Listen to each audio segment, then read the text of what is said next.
Hey everyone, and welcome to Groove Builders, the show where we create together. I'm your host, Disorderly Cone, and in this episode, we're building a very unique metal model from our friends over at Microworld. We're going to be building the Palace of Heavenly Purity's throne room. Groovers, let's get down to the workbench and take a look at the package.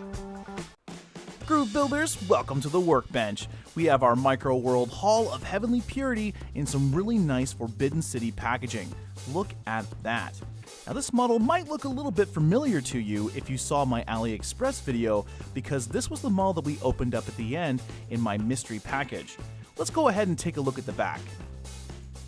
Now this looks a little bit different than what we're used to. At the top left here we get a nice little look at our metal, and on the right we have a nice depiction of our finished model. Now ours is colored and not gold, so that's something to know.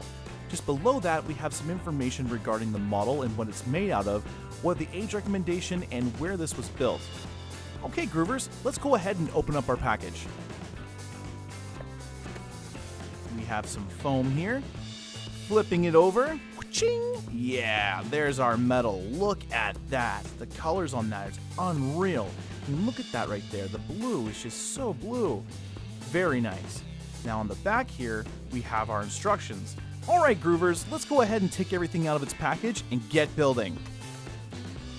Alrighty Groovers, grabbing our first couple of pieces for our throne room, I'm already noticing that this Microworld metal is a little bit different than I'm used to building with.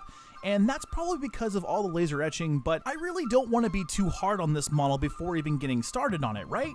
Plus, look at all this really cool coloring. I mean, this is some of the most unique colors we've built here on the show, and I'm interested to see how well it's going to hold up as we build.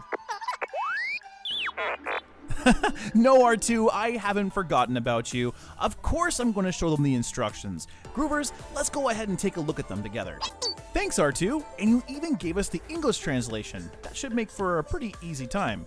Groovers, starting at the top, we have that Microworld logo. Then just to the right, we have a model number J039. Now, kind of like a QR code, you can put this number into Google and find these instructions. Also, you can find this model by doing that as well. Now just below that, we have a depiction of our finished model. This is a very simple picture, but you do see all of our parts. Now just to the right, we have some instructions on how to build our model. The first thing we see are the circles. Now every single time we see these circles throughout our instructions, we want to take as much of the tab in our tweezers as possible and then fold them over 90 degrees. When we see the triangles right here, we want to make sure that we take as much of the tab in your tweezers as possible and then twist them 90 degrees. Groove Builders, I always recommend following the instructions when it comes to bending your tabs, especially while you're building. Now, at the very end, when your model is all complete and you're looking it over, you can take some of those tabs and bend them in different directions, especially if it makes the model more aesthetically pleasing. Just remember that while you're building though, sometimes these tabs are bent certain ways to help with the structural integrity of the model, and by bending them a different way, you might make things a little bit more complicated for yourself down the road. Now, just below our circles and triangles, we have a depiction of one of our parts. And this is where the instructions show us what fold lines, insertion holes, and tabs look like. Now Groovers, if you're looking at one of your parts, if you flip it over to the back, you'll notice there's a mirror finish, and you'll very easily see the dotted lines. Those dotted lines are your fold lines, so when you're bending your pieces, I always recommend trying to get as close as possible to these lines and then bending them. Sometimes, especially with this particular model, you might have to have two pairs of tweezers on you to get that really nice 90-degree bend. And that's just because the metal quality might not be up to snuff. Then we have our tabs and our insertion holes. Now our tabs are these little nubs that stick out on the end of our parts. And our insertion holes are often found on corresponding pieces, and they look like little tiny slots. Now, it might sound easy just to put a tab inside of an insertion hole, but sometimes it can be very difficult, especially with this particular build. So I always recommend taking your tabs and pre-bending them just a little bit to help you put them into the next part. If you don't, you do run the risk of scratching your metal, and when you have color, like this one here, it can really affect the end product. Up next, we have two very important icons for our building. That's the textured surface icon and the non-textured surface icon. Both of these help us with constructing our model to its fullest potential. Nothing's worse than building everything in a model just to realize that you accidentally put a piece of detail on backwards, so these two icons are very important to pay close attention to when you're shaping certain parts. Now, just below our two icons, we have the recommended tool section. Microworld only recommends needle nose pliers, which again are pretty useful, but I would recommend so many more tools on top of that. For instance, wire cutters are very useful for cutting out all of your pieces, and if you're trying to bend them out of shape, you're just going to break every single one of these pieces, so wire cutters are essential for this particular model. The second thing I would recommend is a good set of detailed tweezers, and the reason for that is that some of these tabs are very hard to get, and unless you have some really nice skinny pairs of tweezers, you might have some difficulty getting your parts into certain areas. The last thing I would recommend is a good doming set, dowel set, or mandrel set to help you form some of the incense burners on the front. These little pieces can be a little bit tricky, and using a doming set can be very helpful for these little parts. Finally, Groove Builders, at the bottom of our page we have two pictures of our metal sheets. Now, I recommend taking your metal sheets and orientating them to these two pictures, and the reason for that is it makes it a lot easier for us to be able to find our parts when we need them. One word of warning, be very careful when handling these two sheets. I find it's very easy to warp the parts inside if you're not too careful. Okay, R2, I think that pretty much sums up our instructions. Is there anything you want to add? Oh, come on, R2, you gotta be kidding me. They always include the circles and triangles through all of their directions. Oh, wow, you weren't kidding. There's no circles or triangles on any of the instruction pages. I guess we're gonna be guessing all of them. Or maybe not. We can use that model number and then look up pictures to find out how certain tabs need to be bent if we have any questions. That's not a bad little idea. All right, R2, I think that pretty much sums up our instructions.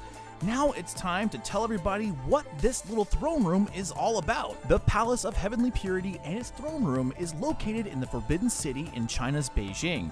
I won't go into too much detail about the Forbidden City in this video because I plan to do another model and cover all of its history there. Back to the throne room though, the Palace of Heavenly Purity was built in 1420 under the Ming Dynasty. It is the largest palace in the inner court of the Forbidden City and is superior to any structure in the area except for the Hall of Supreme Harmony. The throne room was used for daily affairs of state. They would read and sign documents, interview ministers and envoys, and occasionally host banquets and other ceremonies. In the center, the throne is raised and surrounded by incense burners. Long red candles and large mirrors were placed beside the throne to ward off evil spirits. On the surrounding columns, there are two pairs of couplets written by the Qing Emperor. And over the throne hangs a plaque engraved with 4 Chinese characters written by the Emperor Yongjing, which means justice and brightness. We did it, Groovers! We built the Palace of Heavenly Purity's throne room. And I must admit, there was a lot of unique challenges in this build.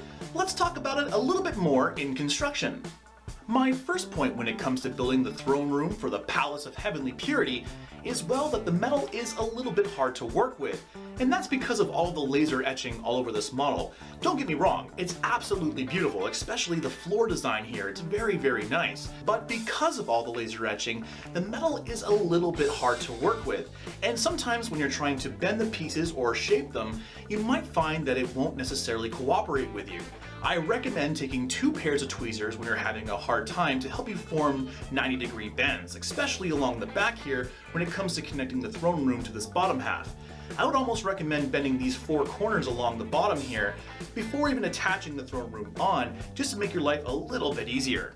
My second point when it comes to building our throne room here is taking your time when you're inserting the tabs into their different slots. Now, Groovers, the paint on this particular model is done fairly well. But just like a lot of other metal models out there, the paint can be scratched off fairly easy with a pair of tweezers, and also when you're inserting the tabs into their locations. So Groovers, make sure you take your time, and ultimately I would recommend pre-bending some of your tabs on the parts that you're inserting just so they go in there a lot easier. If you find yourself having a hard time getting a tab, make sure you take your tweezers and kind of guide that particular tab into its hole. This might be a little bit tricky, but Groovers, if you take your time, your model will come out great.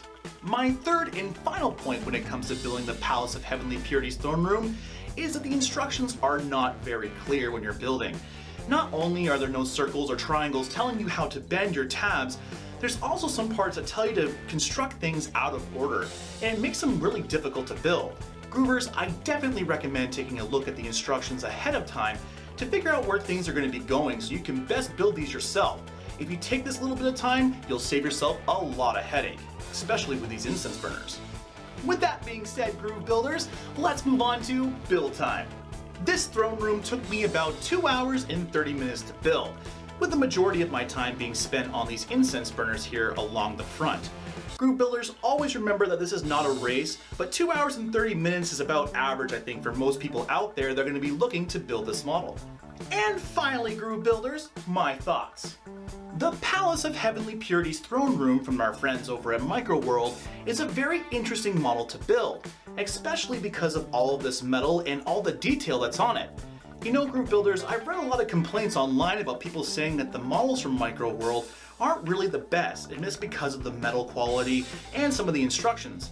And I'll say for you guys right now that I almost completely agree with you. Yes, this model looks great when it's complete, but man, working with this stuff was a little bit complicated. And at the end of the day, if you're not looking ahead in the instructions, you're definitely going to ruin some of these parts. And because they come from so far away, ordering replacement parts for these particular models can be a real big pain in the butt. So Groovers, if you're looking to pick one of these models up, just know that you're going to have to look ahead of the instructions and also take a little bit more care when it comes to building them. Overall, I really did enjoy building this particular model, and I'm definitely going to be looking for more Microworld models to build in the future, especially if they are as big as this guy right here. And with that, Groove Builders, we're at the end of our show. I had a really good time building the Palace of Heavenly Purity's throne room with you, and if you guys had a good time, don't forget to press that like button. For more videos like this, hit subscribe as well, as we got all kinds of really cool content coming out in the future. Until next time, Groove Builders, keep building. Now, where on the desk should I put this one?